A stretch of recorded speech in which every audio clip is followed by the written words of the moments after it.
Welcome back to the channel where medical topics are made simple. In this video, we're going to talk about Virchow's Triad and explain thrombosis and DVTs. We have a memory trick you don't want to miss. Make sure you watch this. It will help you remember the topic. This video includes a mnemonic, examples, and much more. Virchow's Triad is a must-know topic for nursing and all types of learners. This video makes it easy, so make sure to watch the entire video. First, we have to ask ourselves, what is Virchow's Triad? Virchow's Triad makes up three factors that increase the risk of blood clot formation. To put it simply, these three factors make it more likely to get a blood clot. The first factor is stasis of blood flow. The second factor is hypercoagulability. And the third factor is vascular endothelial injury. These might seem like fancy terms, but we're going to make this so easy. We have a simple memory trick to remember this. So keep watching. Virchow's Triad primarily pertains to blood clots that form in the veins. A common example is a DVT, which stands for deep vein thrombosis. A DVT is a blood clot that forms in a deep vein, typically in the leg. So when you hear about people getting blood clots in their legs, it's typically a DVT they're referring to. And the three factors in Virchow's Triad can contribute to forming these blood clots or DVTs. There are two medical terms to know when talking about these blood clots. The first is thrombus, which is a blood clot that forms inside a blood vessel. The second is thrombosis, which is the formation of a blood clot. And that's where Virchow's Triad comes in. It's three factors that contribute to thrombosis, or the formation of a blood clot. Let's now walk through the three factors of Virchow's Triad, and then we have a memory trick to bring this all together. The first factor in Virchow's Triad is stasis of blood flow. This is when there is slowing, turbulence, or alteration of normal blood flow. For this, you want to think of long car rides, plane rides, or prolonged immobility. That's because situations like this cause the blood to slow down, pool, or develop turbulent flow patterns instead of moving normally through the vessels.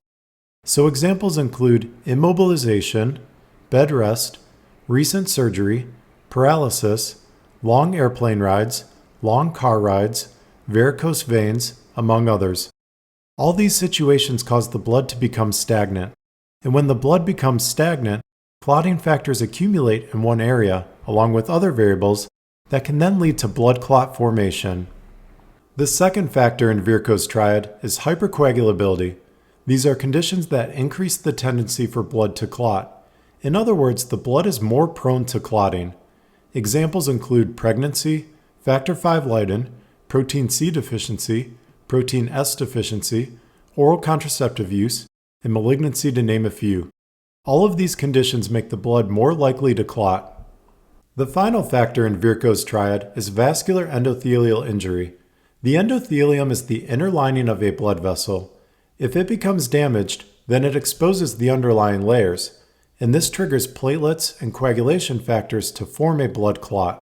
Situations that can damage the vessel wall include trauma, surgery, vasculitis, smoking, and oxidative stress from obesity, to name a few. An easy way to think about this is there are three main variables associated with the blood. We have the blood flow, the blood itself, and the blood vessel. So we can see changes in blood flow, which is stasis, changes in the blood, which is hypercoagulability, and changes in the vessel wall, which is endothelial injury, can all contribute to the formation of a blood clot, such as a DVT.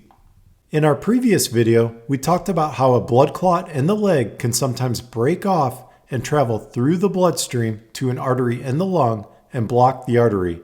This is called a pulmonary embolism.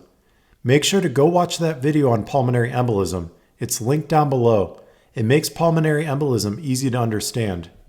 Here's a mnemonic to help you remember the three factors of Virchow's Triad.